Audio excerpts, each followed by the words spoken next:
All right, here we go. Take two. We'll try this again as we did have some technical difficulties, but finally we got Mikey Miss back waiting in the green room along with everyone else. And yes, I am Angel Martinez, the host of Broad Street South and also Sports Radio 102.9, the game that you guys can find over on the website, broadstsouth.com. Go to Sports Radio 102.9, click on it, and you'll be able to hear the audio live. Of course, visually, if you guys want to see the show, you can follow us on our Facebook page, the Instagram, and or right again under broadstreetsouth.com. Click on the live show, and you'll be able to click on it and see us live as well. So two ways to be able to hear it.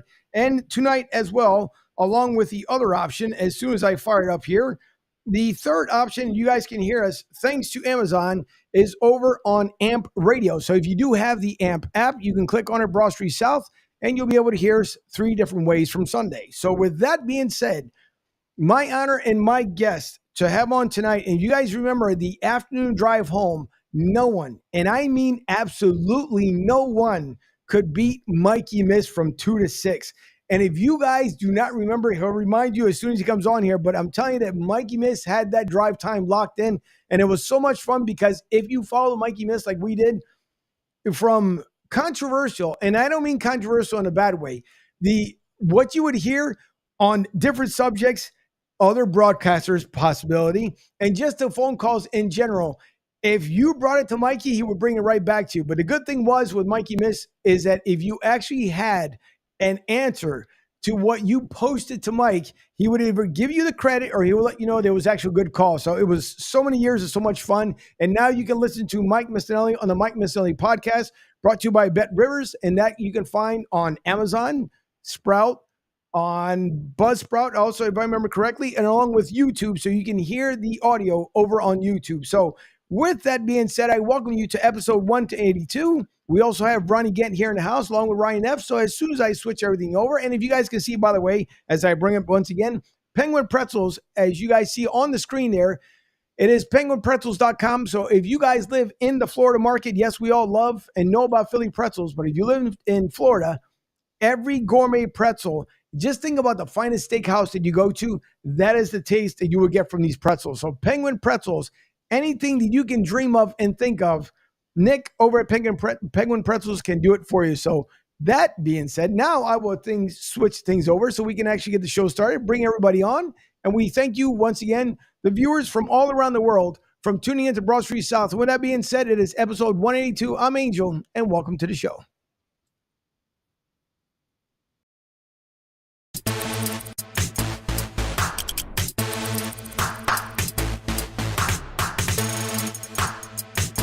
No, I was not talking to myself, everybody, because I know I look like a maniac without Ryan on the screen. But my co-host, Ryan F., here with me this evening. Ryan, it's great to see you. Ladies and gentlemen, I'm Ryan F. It's great to be with you. No, this is not my Sergeant Sulch from Hogan's Heroes imitation with the caterpillar on my lip and my chin. No, in the immortal words of Lionel Richie, it's time to raise the roof and have some fun, ladies and gentlemen. What a legend we have on tonight to pick his brain about everything that's going on in sports Philadelphia-wise and other stuff. He's an avid golf fan, so I'm ready to go. All right, and that also bringing on now for week number 2, our NFL analyst, former Philadelphia Eagle, former Cincinnati Bengal, and former New Orleans Saint. It is Ronnie Gent. Ronnie, I thank you for joining us again for week number 2. How's it going, everybody? I'm Ronnie Gent, just glad to be here and ready to get some good fun going and talk about some good things going on in sports and, let's get this show on the road. All right. Listen, what we need to do, right, before I bring Mikey on here, we need to recruit him for a weekend to come down here in Florida. So when we're over at Tampa Joe's, we can just raise the roof even higher. And with that being said, I will bring on the living legend of what is Mike Missanelli. Mikey, thank you so much for joining us tonight. It is an honor and a privilege, sir, to have you on the show. Oh, my pleasure, guys. This is great. I'm glad you guys have this podcast so you can reach so many different people. It's so cool. Yeah, listen, it's a lot of fun. We've been doing it out for the last 3 years. It's been a pleasure, for sure. We've had a lot of great guests on. We addition now of Ronnie, which has been great. Kevin Mensch, our MLB analyst, which pretty soon that show will fire up the former Texas Ranger. So it's been fun. Now, according, at least from what you've done, Mikey, for many years, first of all, thank you for the many years of radio you provided, because you talk about fun from 2 to 6. And the great part about you was that you never knew what was going to happen next. Even though people say, "Oh, he's so predictable. He's going to say this and that." You never knew because every day was something new. Don't know how you did it, but we thank you so much for what you did from the drive time from 2 to 6. Well, thank you. It's really nice of you to say. I got to be honest with you. I never knew what I was going to say from moment to moment. So, like, people had the right idea about, yeah, radio was so much fun because it was so freewheeling for me. When I tried to do a show with a hub, and then my brain would just spin off in different directions. And the key was bringing it back to the hub that you were talking about. That was going to generate most of the conversation. So that's how I tried to do it, and I tried to do it in Philadelphia with as much honesty as possible because people here deserve honesty. I mean, this is a serious sports fan, and you can't BS this fan. And so I never tried to do it. What I said was honest from my heart. I actually believed what I was saying. I never contrived anything. And a lot of people think that that's crazy, but I had conviction on what I wanted to say because that was really the only way I knew how to do it. No, it was really appreciated because you hear the one thing that drives me crazy. Obviously, we'll hear from New York fans, you'll hear from the Chicago fan base, and it's always they want to criticize Philly fans. But for those who don't understand that, Larry Boa, who he was down here 3 weeks ago with Philly Sports Trips. And I was able to talk to him and have fun with him. And he mentioned to the crowd that was there that day is that the Philly fan base wants to bring the best out of you. They'll also bring the worst out of you because there's certain expectations you expect out of Philadelphia. And for many people who have gone through Philly, Charles Barkley, they always bring him up because when he left from Philly, he understood what the mentality was in Philadelphia. But it took him years to realize after it was done. Michael Irvin, the same exact thing. Now a lot of people love Michael Irvin for what he does, with the NFL. So I think, Mike, the big thing is that in Philadelphia, I think is the most probably underappreciated city for sports fans because you're not getting your average fan. You're definitely not getting the dumbest fan in the world because all of us do our homework. And again, the expectations are so high that when guys come here to play, they already know what to expect. You have Jalen Hurts, who originally people said that they thought it was a bad or not such a smart deal by Howie.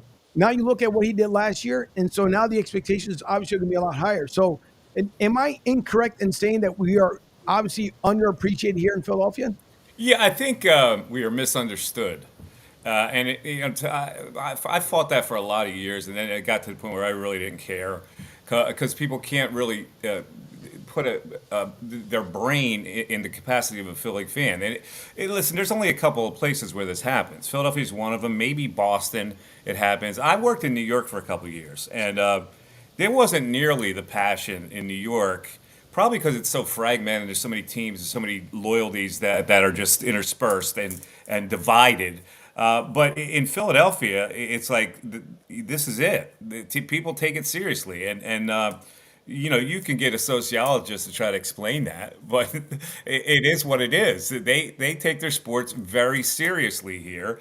They live it. It's part of their lives, and that's why you can't BS a Philly sports fan. A Philly sports fan knows when their teams are good and knows when they're not. And there's no gray area there. A lot of fan bases are just happy to be there. Philadelphia fan base is just not happy to be there. Like, they expect something. And now that these teams are good, they expect winning. So the climate has changed around here too, by the way. Because people now are just they're so happy. Sports talk radio was a great profession when it was miserable. I mean, let's face it. That's what made radio tick when people are complaining, bitching, and moaning, and giving their suggestions on how things can get better. Now people are too happy, So yeah. There's been a shift because the three of the teams are pretty good. And you talk about as far as the teams here, and obviously last year 3 teams obviously come up short between the Eagles, the Union, and the Phillies. But again, a productive year, no matter the way you look at it. The difference is, so the Philly fan base down here, Mikey, is much, I would say, humble and much quiet than if you were in Philly. Last year, we watched them go to the Super Bowl over at Tampa Joe's. At the end, were we all disappointed? Of course. Now, there wasn't anybody going completely crazy. It was just a disappointment factor that Eagles just couldn't, seal the deal. Same thing with the Phillies, but no one expected for the Phillies, obviously, to be in the World Series last year. I know I sure as heck didn't expect them to be there. And then the same thing with the Union. But then you look at this season, yes, the Phillies have had a rough start here. Not surprising. A lot of times when you see guys winning in spring training baseball, it comes out to be the complete opposite when it starts the regular season. But are people going? Are they going nuts because of it? Absolutely not. At least I don't believe so. But it's just Actually, there have been some, like after game one, some people reacted to it. Baseball season is such a long season. Here's what we know: the Phillies are a good team. Like they're a playoff team. Okay, they may not be the best team in the league right now, but they're good. And so, but see, when they lost to the Astros last year, people kind of thought that they weren't as good as the Astros. So there wasn't that monumental disappointment. I think that Philly fans are realistic enough to know that when they underachieve or not. Like they don't get really upset at being beaten by a better team. They're smart enough to realize, you know what, that team probably was just a little better. So now the Sixers are a different story. If the Sixers lose in the second round this year, then you're going to see hell break loose here because that's going to be totally disappointing because year after year they're expecting different results from this team. Let me piggyback off that, Angel, because that's one of the first things I have down here to talk to Mikey Miz about. The Sixers. Mike, I said this last year. I said it 2 years ago. The starting five is going to have to carry this team because their bench scares nobody, and they barely get any productivity from the bench. Your thoughts, my friend? Yeah, well, you're right, Ryan. I mean, it's clear to see when you measure the Sixers up against the better teams, the other teams are more potent. And they're potent because they can bring a couple guys off the bench. And you look at Milwaukee and you look at Boston. They got a little more juice than the Sixers do. So, I'm trying to be realistic about the Sixers. I don't think that they can beat Milwaukee 4 games in a series. They could win maybe 2 of those games. Boston, I don't know. Maybe they have a shot to beat Boston. I think that even though the season series did not come out favorably for the Sixers, I think they would have a better shot to beat Boston and get to the Eastern Conference Finals than Milwaukee. So, and that's the way it's going to play out. They're locked into the 3rd seed. They get past the Nets, which they will. Here comes Boston. So, Boston with the home court advantage might be a little bit of an edge, but I don't think they're good enough. I really don't. I'm trying to figure out who they bring off the bench that can really add anything to them. And look at the contenders, and I don't want to pick on him in particular, but none of these contenders brings a George Niang off the bench and expects like points out of a guy like George Niang. He's just a guy, And Milton has shown flashes, but now he's out of the rotation. So I really don't know where the potency is coming off the bench. You're right, the starting five has to do it, and it's pretty unrealistic that a starting five has to play 40 minutes a game to get that done. And with all that being said, if they don't make it to the finals or they don't get to the Eastern Conference Finals, do the Sixers have a big decision to make? Is Embiid going to stick around? Because my feeling is Embiid might just say, look, I've done all I can do. You really haven't surrounded me with anybody as far as the bench goes. Do you think he might bolt? No. I don't think he would pull one of those numbers where he demands that they get him out of here. I think Harden will go. I think Harden, like talking about going back to Houston, maybe that's what he wants to do. I think they would still try to put those stars around Embiid and still make it work because they're not going to be a terrible team. They just need another boost in another different direction. So maybe it's the Damian Lillard boost that they would get for next year to replace the Harden boost. But they can't waste Embiid's career. He's got to be the focal point. And I know people go, well, you have to get rid of everybody. No, you don't. You don't have to get rid of everybody. You just try it again in a different way. They tried it this year. They thought they had it figured out. As it turned out, they didn't get enough potency from the guys that they acquired. So there's always a chance that you can re-rack it and do it again and get better players that will fit better. Before I turn over to Rodney here, if you guys are tuning in on Sports Radio 102.9 FM, The Game, and or over on the AMP Radio, we have Mike Missanelli with us, the former Drive Time. I'm going to just call him the Drive Time champion just because he wants from 2 to 6. But Mike Miss, you guys can also listen to his podcast, The Mike Missanelli Show, again, brought to you by Bet Rivers. And you can find it on Amazon, Buzzsprout, basically where you can find Mikey Miss, you'll be able to find his audio because you can't miss him anywhere. And of course, on YouTube as well. Make sure you like and subscribe to his YouTube channel. Therefore, you guys don't miss any important segments. And the last one that I know you were with was Stephen A. Smith. So how Stephen A., Mikey, we know he's the most one of those guys. Stephen A. has no problem saying what he wants to say that's on his mind. When you get the opportunity to talk to him one-on-one, is he still the same that we see obviously on TV, or does Stephen kind of change his tune a little bit? He's got a little bit of a slower pace, but he believes he believes what he's saying. He has conviction in what he's saying, and that's why I appreciate that, because I kind of do the same thing. Stephen and I, a lot of people don't realize we worked together 2 years. I co-hosted a show with him in New York on that ESPN station in New York up there, and it was great. It was great fun to work with him. I mean, he respects me. We go back and forth on certain subjects, and he's a guy who has figured out what works and what works for him. And I don't see any phoniness in him. I don't think there's anything contrived about Stephen A. He believes what he's saying, and he usually tries to back up the argument. Now, sometimes he's wrong, and he's had to backtrack on a couple things. But I appreciate somebody who goes for it, and as long as they believe it. Like, it's not like there's some guys that you can tell it's phony, and I'll just call one out. Like Skip Bayless, you can't imagine that what he's saying is true. It's just so ridiculously contrived the other way. And we talked about that with Steven when I had him on the podcast, and he said he actually believes the stuff that he says. And I go, well, then he's off. Like, he's off. Like, his brain is off, because he can't possibly believe it. And so I always gave him credit for saying, okay, he knows what works. He has to take the contrary side. But now that I know that everything he comes out of his mouth he thinks is right, then I go, wow, I've got no use for you whatsoever.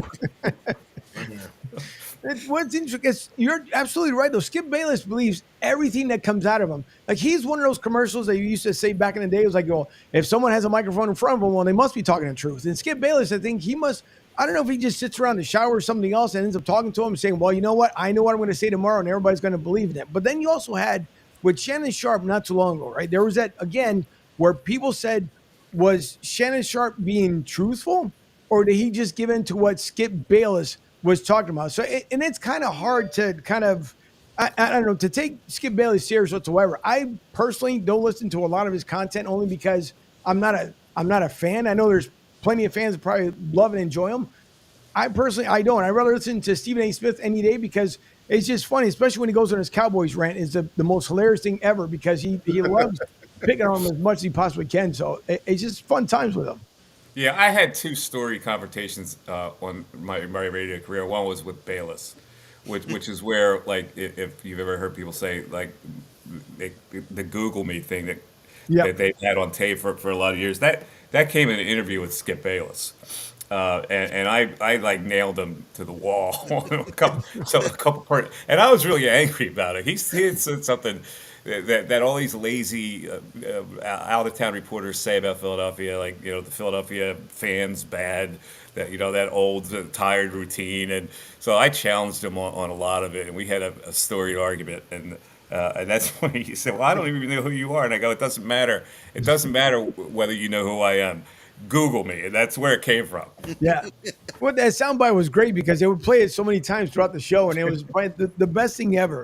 And for those who don't know, I'm pretty sure you can find it on YouTube, because it's absolutely great. The way you said it with conviction, it was the best thing ever. So I was really angry. I don't have any tolerance to these people that rely on this crazy narrative that, oh, well, Philadelphia sports bad, Philadelphia fans bad. Like, it's such a tired, hackneyed thing now. It's like, it used to get me angry, and now I try to dismiss it. But I fought for it against it for a long time. That's all right. I'm pretty sure Ronnie probably heard winds of it as when he was in Philly. But Ronnie, I don't know if you have any questions for our distinguished guest here, Mike Missanelli. It's a pleasure to meet you. Just like somebody like myself going in. I don't see Ronnie hooked up. I'm not hearing Ronnie. So you're not hearing him? No, I can't hear him. He's blank on my screen, so I don't know what happened. I don't know what happened either, because he's. I can see him, and we can hear him. Yeah, I don't see him at all. I see you guys. I don't see Ronnie. I hear you. Okay. All right. I hear you. I hear Ryan and Angel. I don't see or Yeah. hear Ronnie right now. Okay. So yeah, well, we can hear and see Ronnie. So Ronnie, I don't know if maybe just in case Ronnie, Ronnie, if you want to exit out and come right back in, maybe that you'll pop back on the screen there with Mikey. All right. And I'm going to go back here to a couple comments before Ronnie pops out and pops back in. But Rick Marcus, great friend of the show. As I talked about Southwest jokingly, he works for Southwest, but he says every time I think of Mike, for some reason, Steven Singer pops into my head. Well, for the many years of the commercials with Steven Singer. Yeah, Steven was a really good client, and he loved the show. He used to listen to the show all the time. It's funny because you do this for so long, you develop so many relationships with sponsors and but particularly with callers. Like there are lifetime callers that I've had, and you hear like some things that maybe they were in poor health or whatever, and you feel bad about it. And even though you really never met them, but the banter over the years bonds you with folks. And that's the one thing I miss about not doing live radio now. That everyday banter and back and forth with callers. So I really used to love that. Well, Mike, I'll just ask you a quick question.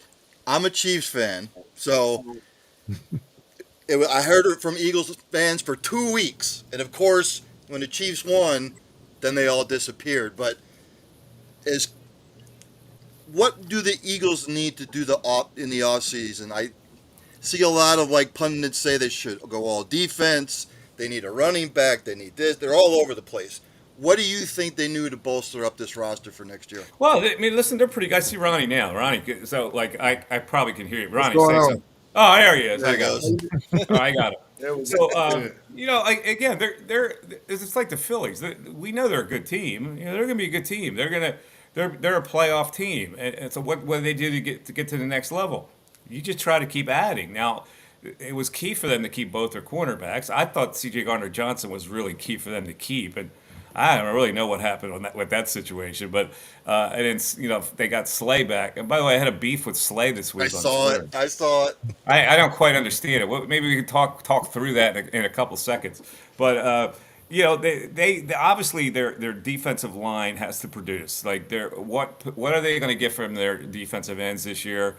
To me, that's key. In the middle, I don't know how much Fletcher Cox is going to help them. I thought Hargrave was a really bad loss for them. But Jordan Davis is going to take a step up. They'll probably draft somebody in that spot. They got Milton Williams. So I think they have enough of a rotation to get by. They need linebackers now, but they don't value linebackers. So I don't know. I mean, the Kobe D, maybe he does step up and they add another piece. But offensively, they're going to be good. Jalen Hurts has established himself. The running back situation, without Miles Sanders, it may take a little bit of a notch down, but Penny has to come through.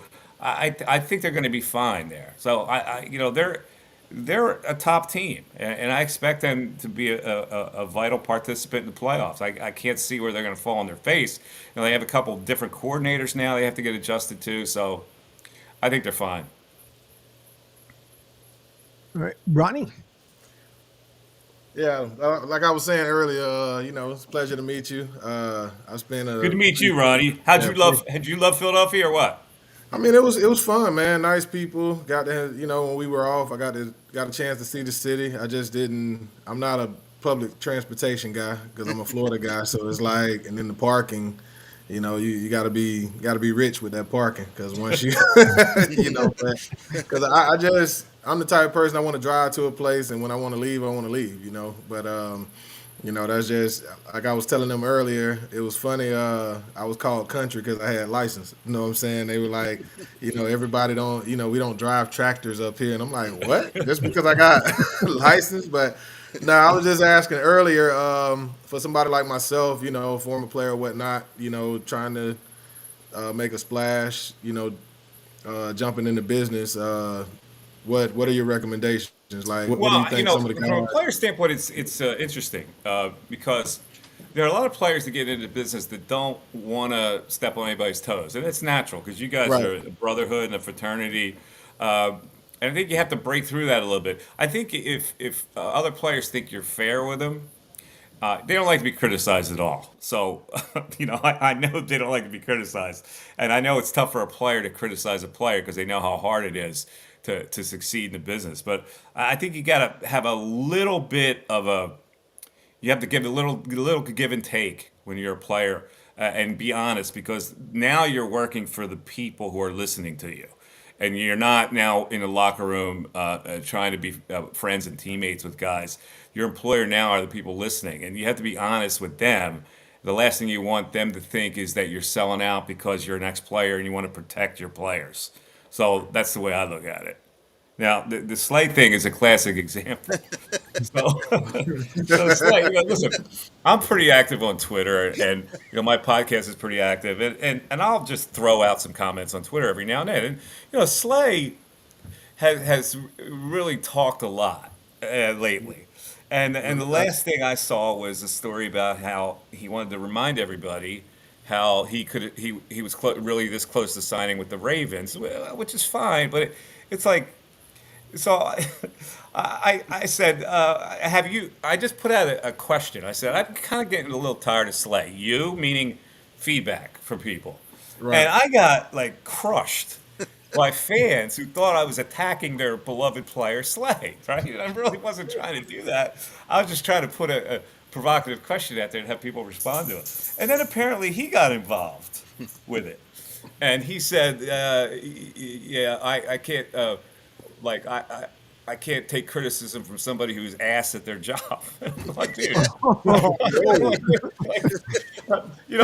the fact of the matter is he didn't have that great a year last year. And so I pointed that out. I said, he wasn't great last year. He got a Pro Bowl thing because I think it's more popularity than anything. And I'm saying, why would he worry about what I have to say? Like, you didn't have that great a year. So they signed you. They were ready to move on from Darius Slay. They really were. I mean, once the C.J. Gardner thing went bad, that's when they came back in on Slay. But they were kind of willing to cut him adrift without that contract thing. So players get really sensitive. And sometimes they hear things they shouldn't hear and they shouldn't pay attention to. And to me, that was a classic example. I'm going, what's he coming at me for? I think that's the big thing. Like, they're like super sensitive nowadays, and say in my era, it wasn't that way. I mean, because my thing is when you play bad as a competitor, you're gonna get dogged, and you should, because you're there to be a high performer, and when you got to take the good with the bad. And it's like my daughter now, she's one of the top players on her basketball team, and I have to tell her, sometimes, like, look, she's like, but they're always coming down on me and they're always yelling at me. And I'm like, sometimes that's because you're the star of the team and they want to kind of get the message through to the other guys. So it's really not talking to you. So just kind of take it, filter it, and just run with it, And a lot of these guys, like, I would never, back in my day, even if Twitter was big and Instagram was big and Facebook was big, the internet's undefeated. You're going to lose. So why would you do that? And that's what I try and tell these guys, like, play ball, go to work, do what you're supposed to do. I mean, when it's up, it's up. When it's down, like, who cares, Yeah, listen, and I wasn't coming from a place of not knowledge. I do an Eagles postgame show with Seth Joyner and Derek Gunn, who covered the Eagles for a really long time. And we would look at Slay every game and go, he's not playing well. Like, the last 9 games, he wasn't that good at all. And, we watch every play because we had to do the postgame show. So I thought it was fair criticism to say that, like, he didn't have a great year. That's really all I said in response. He didn't have a great year. And then he came at me saying I was ass as a talk show host. So, all right, well, whatever.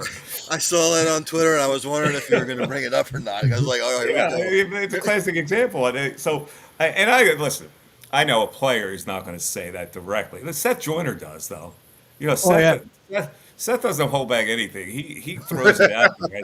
He really doesn't care what people think. But by the same token, if somebody criticizes him, he gets a little sensitive and comes right back at him. I go, well, Seth, you said it. So, like, they're fans. They don't want to hear. Sometimes they don't want to hear the truth about something because they kind of like hug these players. The player becomes like their brother or something, which I never quite understand. But I get the fact that they want to root for their team. So any criticism of their guy, I think certain fans are really sensitive to it. I want to bring up a question here. Rick Marcus, and he's asking to say, but what did you think about the issue with the LSU with Reese?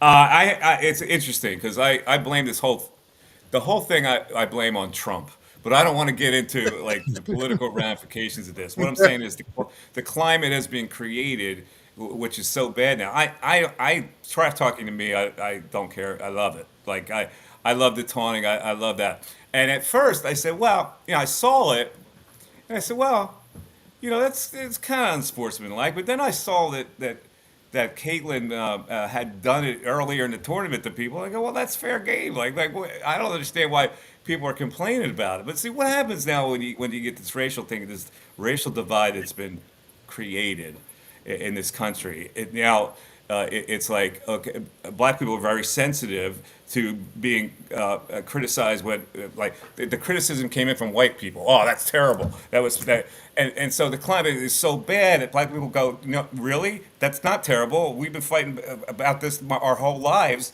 And so now because it was a white, you're gonna, and see, that's the climate that's been created. And to me, I look at it like trash talking. It was fine. I saw why she did it. If Caitlin Clark hadn't done that earlier, I may have had a different opinion on it. But she got what she deserved. So Yeah. But the thing is, she didn't take offense to it because she felt like it was part of the game, and they've been going back and forth. I mean, I think, like you said, you're right. The climate of what's going on in the world has a lot to do with it, and I'm kind of sick of it. Like sometimes I see stuff on social media, and I'm just like, really? Like, I mean, here we go again, and it's crazy, and I feel bad for my kids growing up because it's just, it's hopefully we get past it. it's a sad division. It's like we've gone back in time, and that's the thing that bugs me about everything else. Because what happens now, because of that division in the races, now black people justifiably so go, what.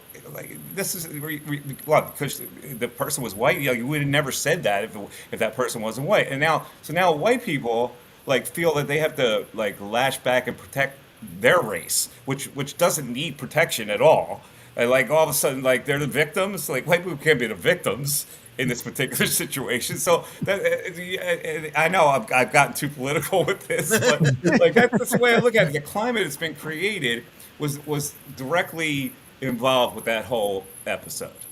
Well, if you look at it too, Mikey Miss, which it doesn't make any sense to me. So you have Jill Biden, apparently she was at a press conference somewhere, and she ends it by saying, oh, well, we think, and I'll tell Joe, we think that we should invite Iowa in there as well because you need to have winners and losers. And again, in the world of participation trophies, exactly what it feels like. So basically, it was a stupid thing for her to say, and I'm surprised that she didn't wasn't aware enough to that's the worst thing you could say. Let's bring them both in.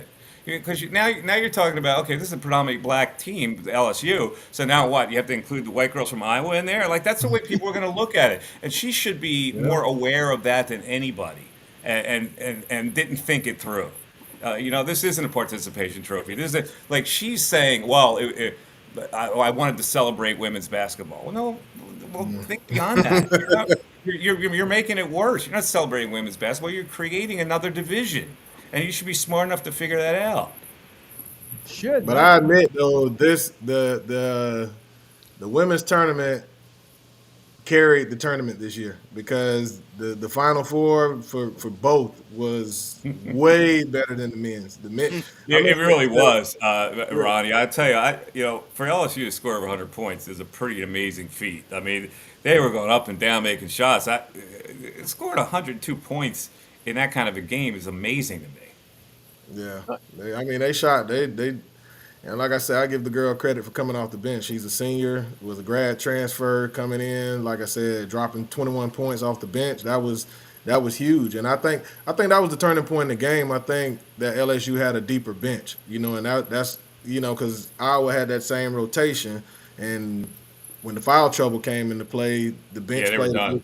Yeah, they were pretty much done. Yeah, they couldn't defend LSU to that extent. LSU was much better and quicker and stronger, and Iowa just wasn't up to it defensively. Real quick, Angel, before you post the question, just wanted to ask Mike. Speaking of division, the Masters, the Live, the Live League. You know it was going to come up. Freddie Couples made some comments.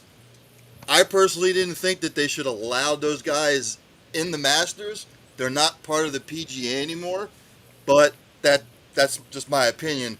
You're a golf fan just like I am. What do you think about like this whole mess that's going on? Is it about the Masters this weekend, or is it about both? I'm unaffected by the whole thing. I really am. The way I look at it, these guys, I know a lot of people, that's blood money they're getting.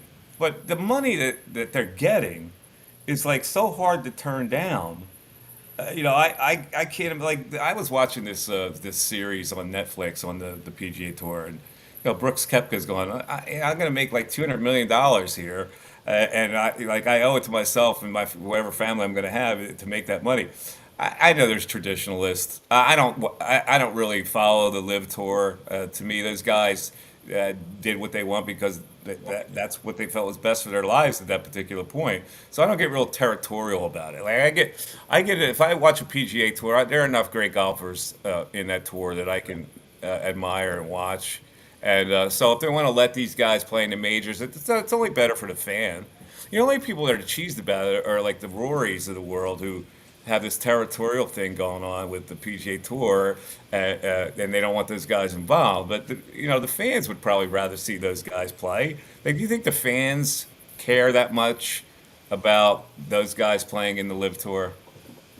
No. I mean, The commentators seem to, like the the Tigers and the Rorys do, because they have this preservation thing going. But I don't know. I'm unaffected by it.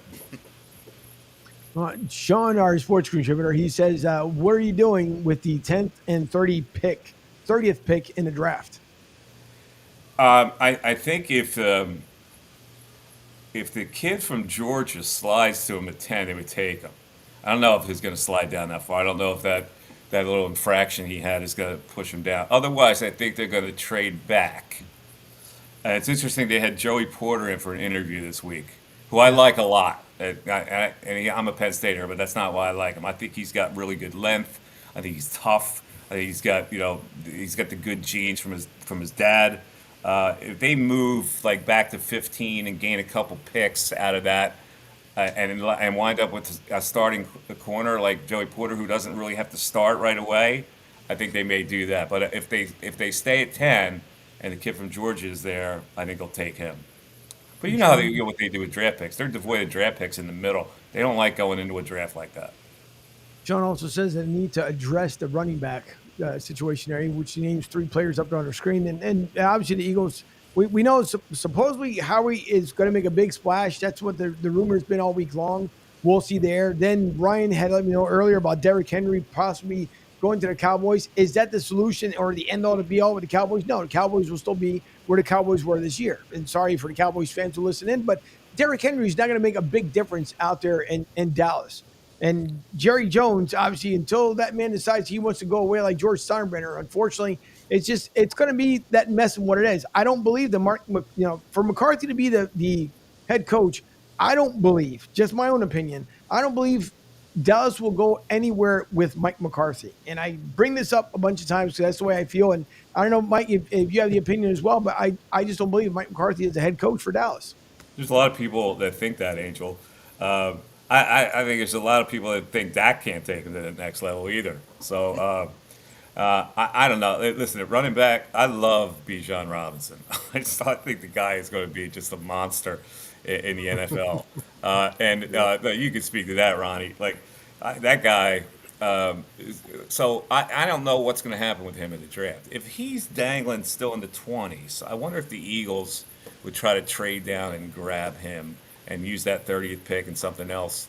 If they move back to 15 and get a couple picks, and then they move in from 30 with a couple picks they can trade, whether they would get him. But that's probably not their move because they don't draft running backs that high. But I love that guy.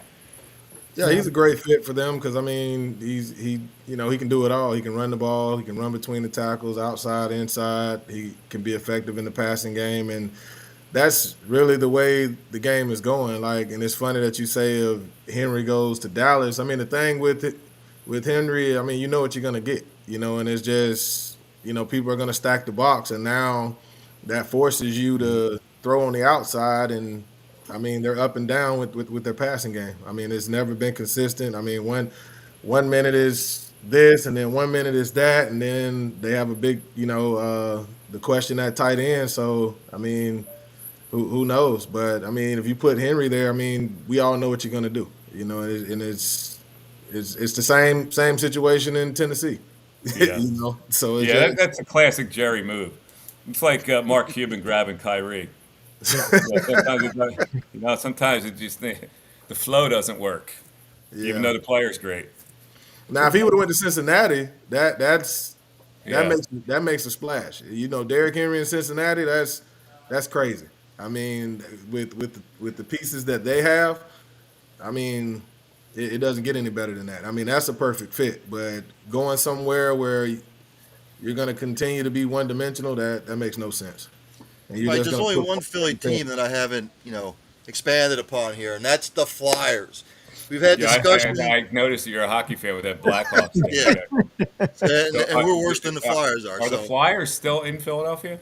I wasn't aware. Well, that's what I was going to ask you. Where does the organization go from here? Because let's face it, the last 3, 4, 5 years, they have not been all that great, Mike. So where does this organization go? What do they do? For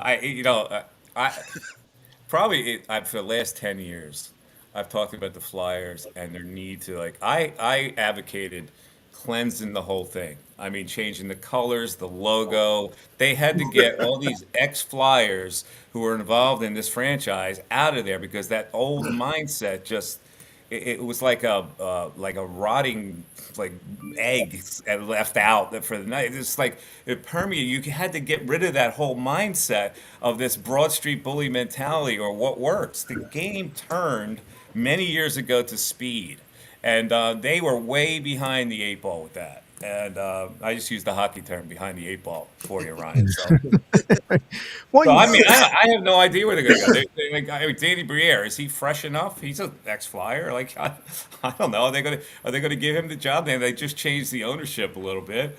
I don't know. They're so far behind. They don't have any quality young players that other franchises seem to have. So there's so many. They're 4 years away from being something.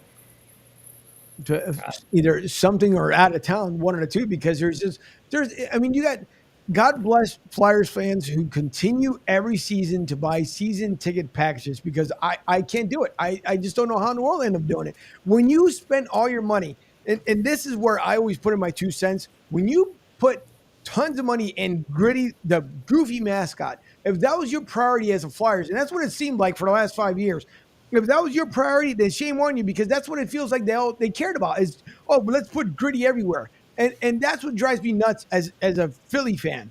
That drives me absolutely insane. Versus you got like the Lightning, for example, down here in Tampa Bay, where compared to what they've done in the last 3 to 4 years, you're talking about winning back-to-back championships, which I was here for. The first one, and then obviously the second one right behind it. And then this year they go back into the playoffs as well. You're talking about Jeff Finnick, a guy who believes in his organization, has completely turned around Amalie Arena. He doesn't even own it. He's leasing it. But it was a building that used to be an old factory warehouse, and that place is amazing. And even the fan base is even amazing over there. But it drives me insane with the Flyers way. It's the same old, same old. You can go to any press conference, and every single year you might as well just say, I'm just here so I don't get fined, and Gritty, take it away. Because that's exactly what it feels like. Nothing's ever going to change with the Flyers. Well, Tampa Bay does it the right way. And it's like it should be galling to Flyer fans that the 2 Florida teams are so miles ahead of this traditional hockey power up here called the Philadelphia Flyers. Yeah, they're just listen, the general manager, Fletcher, I think was a mess as a general manager, and they didn't recognize it until too late. So I don't know. Change is always good. We'll see. They have a different mindset. Angel, just real quick, I have to let Mike know. Sure.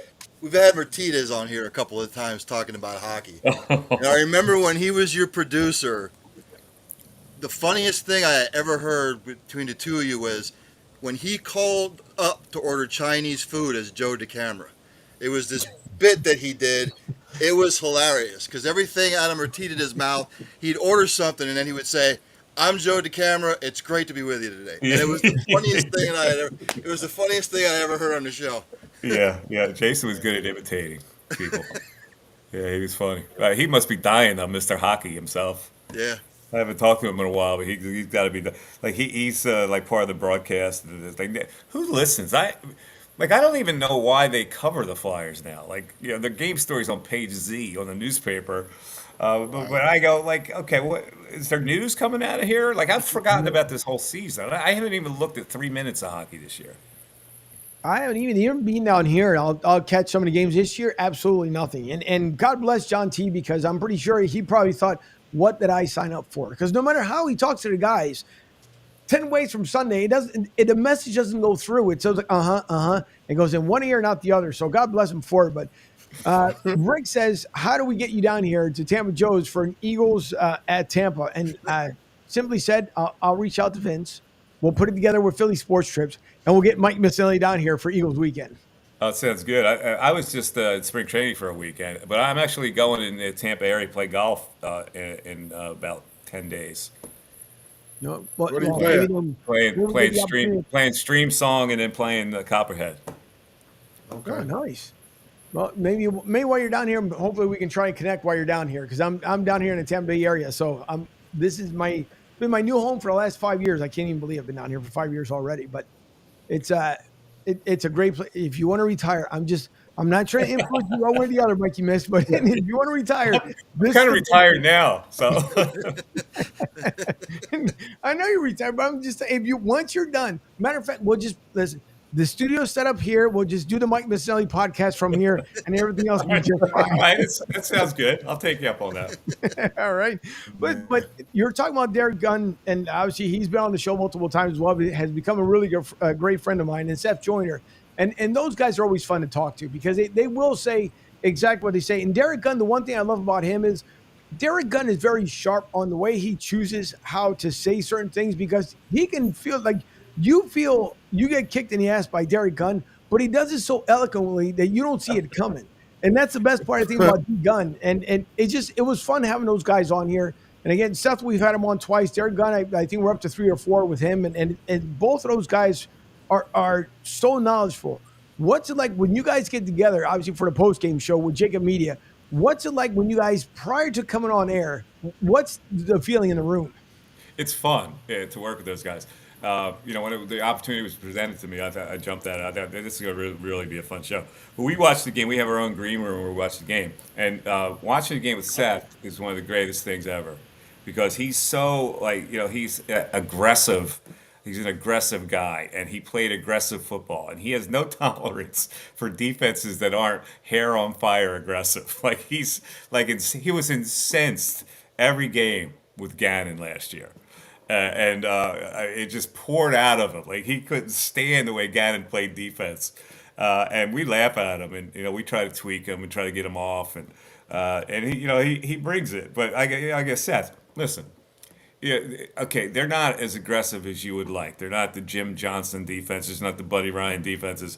But look at their numbers. I mean, they're one of the best defenses in the league playing the way he's playing it. So, what's the beef? You can't on third down be passive. So it's hysterical. And Derek knows how to get him too. We both have really studied techniques on how to get under Seth's skin, so to bring out more of his passion. Like I said, there's so much fun with those guys. A lot of the guys we've had on, it's been so great, because you get a different perspective from everyone. So it makes it so worthwhile. But I want to go back to as far as your radio career, because every broadcaster has a moment where you have either the best guest, the best caller, and or the polar opposite, the worst guest and or the worst caller. So if you can go back for again, those of us who followed you on Philly radio, I'll start off with, what had to been the worst day on radio for you? Listen, I had a couple instances where I didn't know I was being caught, but I threw headphones once, So and the camera caught me because I thought we were in a commercial when I did it. But that was a bad moment. I wish I would have never done that. As far as guests go, I mean, I had Charles Barkley as a co-host every year, and he would come in. He loved it. And he would do a 4-hour show with me. And the stories that Charles would tell were just hysterical, and I make sure he would tell them on the air. And like the best story he ever told was he when the Sixers were really bad towards the end before they traded him. He he didn't like two guys that he played with. One was Armand Gilliam, and the other was Charles Shackelford. And he just hated playing with them. He didn't think they were competitive the whole bit. And so they were on a losing streak. And Harold Katz, who was the owner at the time, went to practice after a shoot around and assembled them all in the locker room in chairs in a semicircle and wanted to ask every one of them what they thought was going wrong with his team and why they were losing. So he goes to the first couple guys, and the first guy says, "Well, yeah, Harold, we're not rebounding enough." Like stock answers. Harold, we're not defending enough. He goes, "All right, Charles, what do you think?" And he says, "You really want me to tell you, Harold?" And he goes, "Yeah, that's why I'm asking. I want you to total honesty." He goes, "Okay, I'll tell you why we're losing. Because these two MFs, Shackelford and Gilliam, suck." And he said they got up and charged him like they were sitting on stools, and they got up and ran after him. And he said he picked up a stool. He's warding them off like he was like a lion tamer or something. Like those stories are so fresh with him, and he absolutely the best. Now the worst guy that David Akers called in once. This is a great story. David Akers. Like, I don't have a lot of respect for kickers, Ronnie. And I know as a football player, you can't say that. You gotta cut him a break, man. He's an alum, man. That's one of my Yeah, guys. I know, but like kickers in general, for real football players, like kickers in general, and I know you can't say it because they're the kind of teammates, but I would say it all the time. Kickers on football players, and so in one game, he pulled his hamstring in the game, and he kicked a 24-yard field goal or something to win it with a bad hamstring. So he would like, it was like he survived a war in Afghanistan or something. He like put his head in Donovan's shoulder pads like that, and there was a picture in the Daily News the next day. David Akers, he was like, "Oh God, I just went through a war. I kicked a field goal with a bad hamstring." And so I kind of ripped him the next day on the air, and he called in.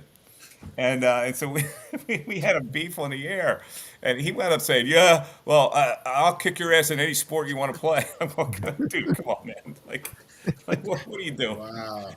I made a statement. I think you overreacted. I thought you overreacted a little bit. You kicked the field goal, good. You won the game, and your hamstring was hurting a little bit. But come on, man! These football players go through war. They come out battered and bruised. So like, I thought it was a little much. It was, but a lot of people said though about the kickers too. I mean, no offense to the kickers, because I mean they make it in the NFL, but you got one job, and half the time you can't do that one particular job. So, but it is what it is. They're part of the game, and it is what it is. But if they went away, I don't think anybody would miss them, honestly. Listen, man, I see how football players practice. All right, I've been to a lot of training camps. Those training camps aren't fun. And there's many Eagles training camps, and I'm watching the kickers and the punters. They're tossing a beach ball around with each other. These things over here are blasting each other and go through weight training and all this. And I go, come on. I understand you're necessary evil, but please. Hey, Angel, just real quick. Sure. Mike, how's Shima the Sheba? Shima the Sheba's great. She's running around here somewhere. And you get my children's book. Yes. The Adventures of Shima the Sheba. Yeah. I had a lot of fun writing it.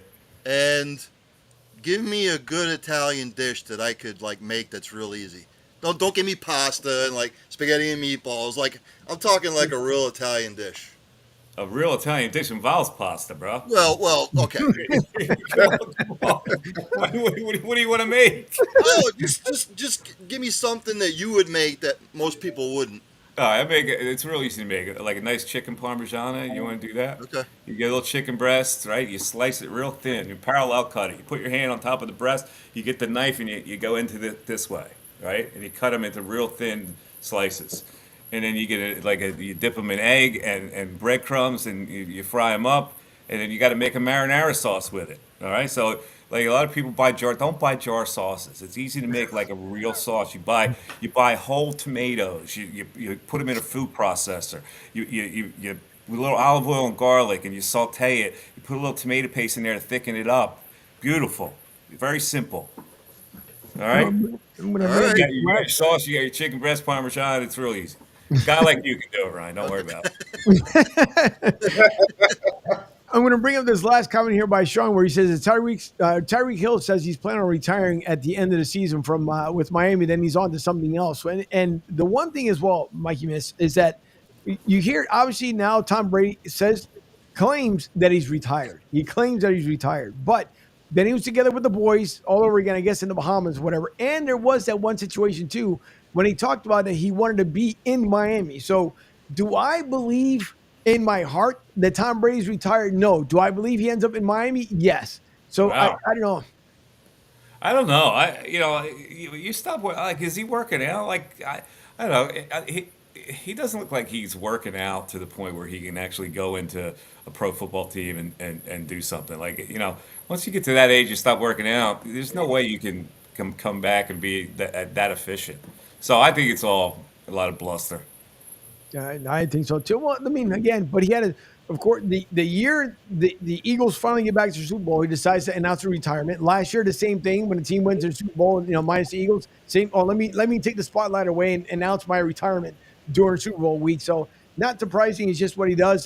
Down here in Tampa Bay, they talk about now that it's a big relief that he's gone, and that now they can go back to playing and doing things the way they wanted to with Todd Bowles. So. And it's going to be a lot of chatter. Of course, everybody knows this. Pretty soon, we'll be coming up on the draft. There'll be 30 million things to talk about over there in Tampa Bay. So, and I'm pretty sure we can get you back on as the draft gets closer, and then before the season comes around. Because I would love to get your take as well. What happens here during the draft?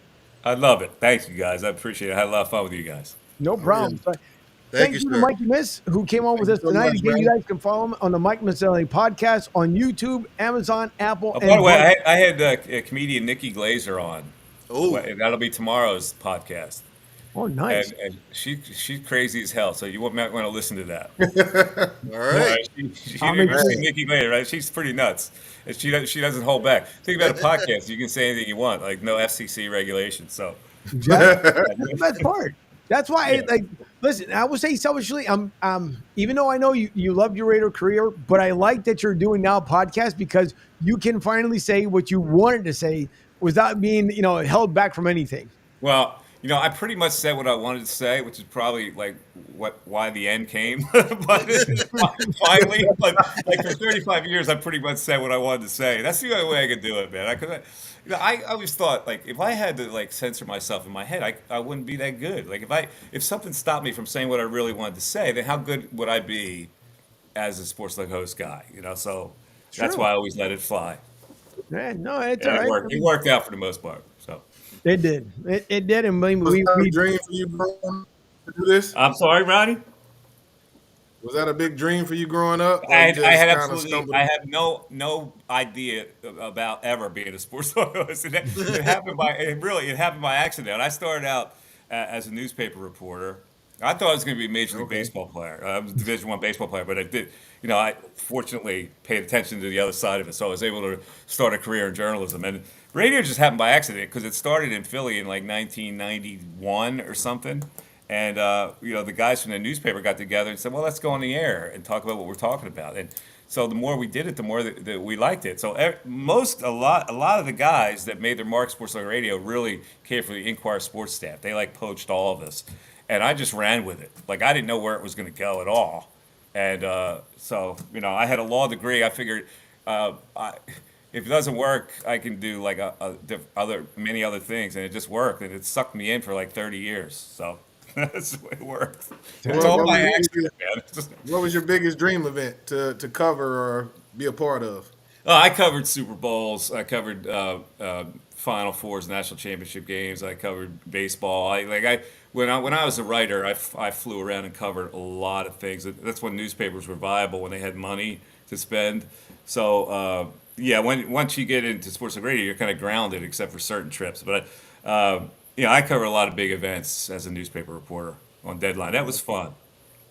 That's what's up, man. Sean has his last comment here. He says, it's sauce, never gravy. You agree, Mike? Well, some people say gravy, some people say sauce. And depending where you are, like in South Philly, they say gravy. But I was brought up, they said sauce. So, whatever. Whatever somebody wants me to call it, I call it. All I know is that I make a good gravy sauce. I know that. That's undisputed. Well, again, That comes from my grandmother. I watched her cook. I would sit and make fresh pasta with her, like in gnocchis. I would, like, as a kid, she would make me. I'd roll thousands of them. Like, she would send the dough down to me, and I'd roll them off a fork. So I watched her a lot. well, it's like, so the food distributor that I work for that makes the pretzels that I talked about earlier for Penguin Pretzels, he's Italian as well, and he's up from New York, which is normally New Yorkers, Philadelphians, they don't get along, but we have a great bond as far as when we work, and we'll talk about the teams and everything else. But he's talking about the monstrosity of a table that he's going to have for Easter. And I wish I can stop by and grab a couple plates and take, because between him and his wife, it looks like they're going to make some amazing food. So I can't wait to hear what they make. Here's the thing about Italians, so Easter's supposed to be the ham, Thanksgiving's the turkey, Christmas is whatever. But with Italian families, there's always got to be the pasta with it. Like you can't just go turkey. You just can't go ham. There's got to be like a whole pasta course. That's what Italians do. So I tell you, those pretzels look good when they're crawling across the screen. They look better on the screen than I do. Well, I'll make sure I'll send you some up to Philly. They're absolutely delicious. So during Christmas time, there's one company that actually has them do almost like a croissant ball, and it's stuffed with Nutella. When it comes out of the oven, the most delicious thing you will ever taste. But they only do it for like the 1 month, and he does some other specialty stuff as well. I will make sure that you get some at home. All right, sounds good, bro. No problem. All right, well, listen, Mikey Miss, thank you for joining us, and thank you to everyone who joined us over at AMP Radio, especially over on Sports Radio 102.9 The Game, and all over social media. We thank you guys for tuning in. We will see you all and hear you all come next week, next Thursday, with either our newest guest or we'll find out if Ryan goes back to being a Dallas Cowboy fan. So stay tuned to that come next week, and I had to leave that one with Ryan. But nevertheless, thank you, everyone. It's been episode 182. I'm Angel Martinez from Broad Street South. Have yourselves a great night. Happy Easter. Happy Easter.